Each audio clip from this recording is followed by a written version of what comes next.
Hello everyone, welcome to my presentation. So I build a cultural tourism products about life in the Mekong Delta regions. It's about the cultures belong to people who have adapt and make a unit life that live closely to the Mekong River. A little bit about the Mekong River. It is one of the longest river in the world. The Trans-Boundary River runs through six countries, including China, Laos, Myanmar, Thailand, Cambodia, and Vietnam. Um, it's a huge freshwater resources for all of the country it runs through.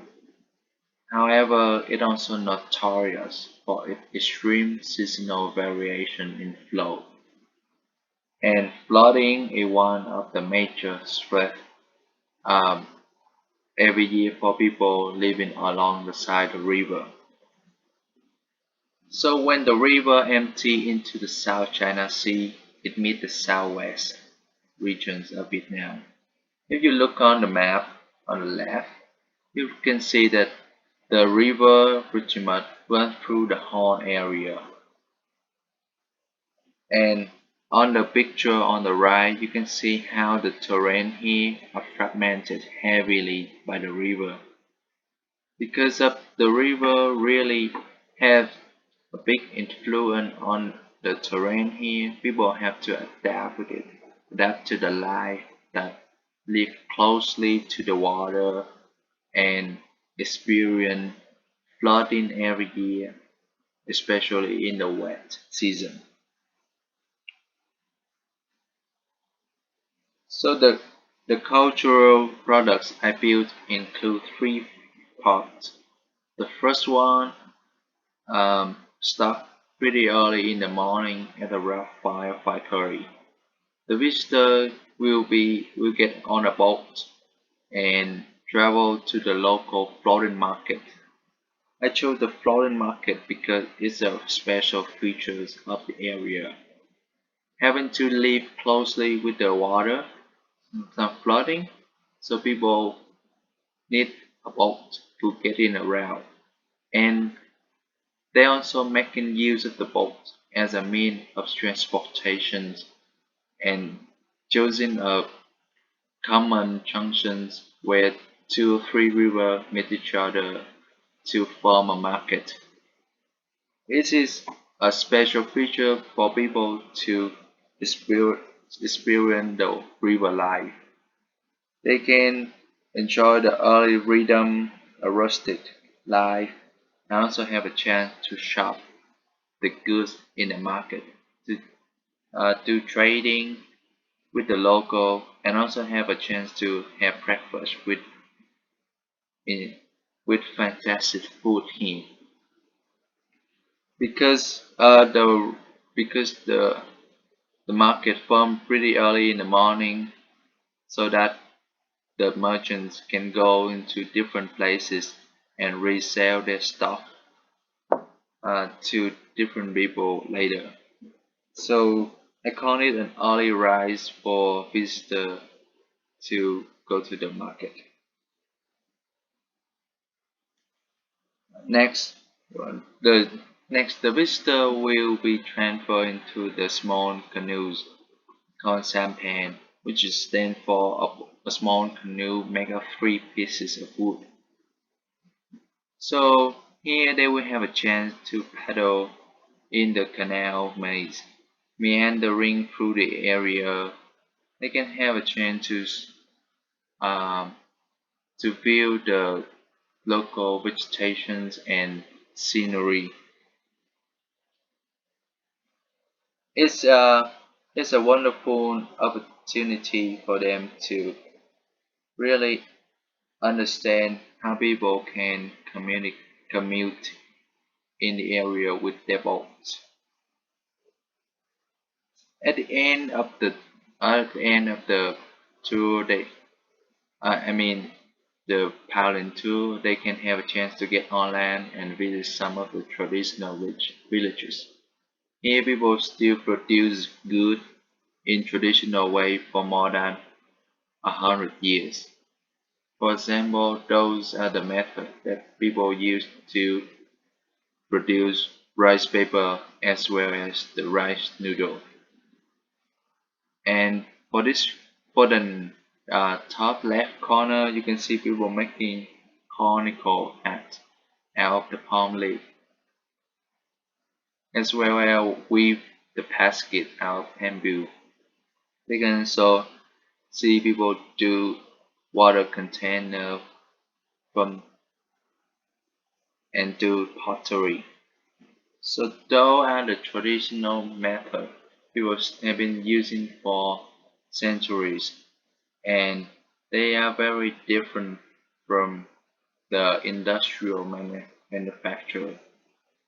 But those villages will offer a good view for visitors to see how people make a living out of their land. It's also a good chance for visitors to buy some souvenirs.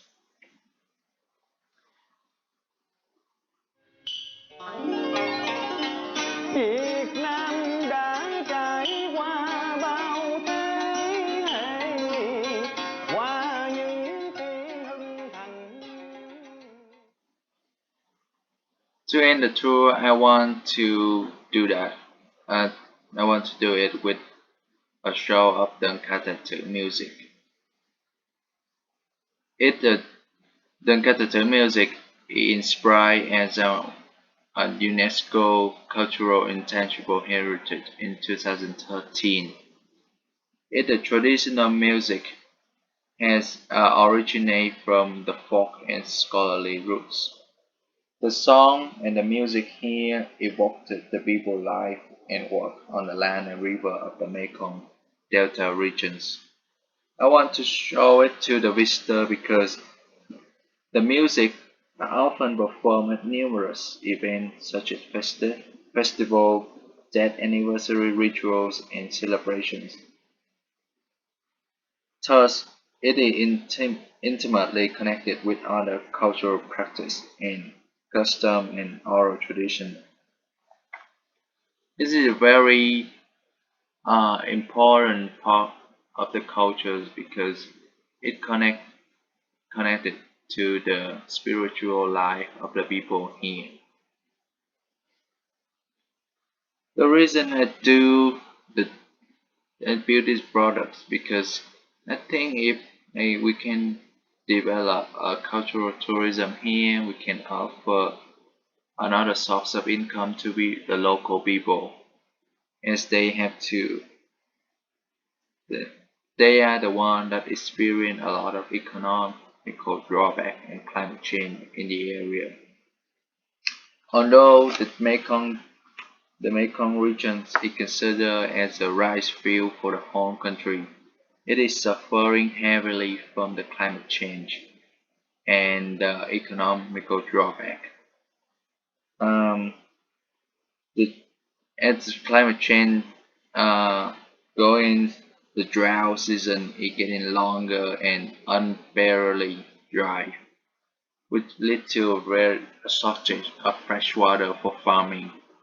To make the matter worse, there are more than a dozen of hydro dams are built on the upper part of the river, which lead to the shortage of water as well. As you can see in the map, the red part is where the water is too salt. Um, the water salinity too high for farming, and it's make the agriculture here is suffering. For to make a living, uh, people have to abandon their village, their fields, to go into the urban and work in industrial area. So that way, I think if we can offer employment over tourism, we can help them to stay in their hometown and make a living. Additionally, we also want to preserve the Dunkatatek music. It is believed by the youth that the Canada music belongs to an older generations, and it losing its popularity among its audience, especially the young. So we want to introduce another, a newer audience to the music, so that it can attract more income to the musicians, more research, and more young people to practice this. So I think if the tourism products succeed, it will have to contribute to solving the social and economical problem in the area. Thank you for your watching. Be safe.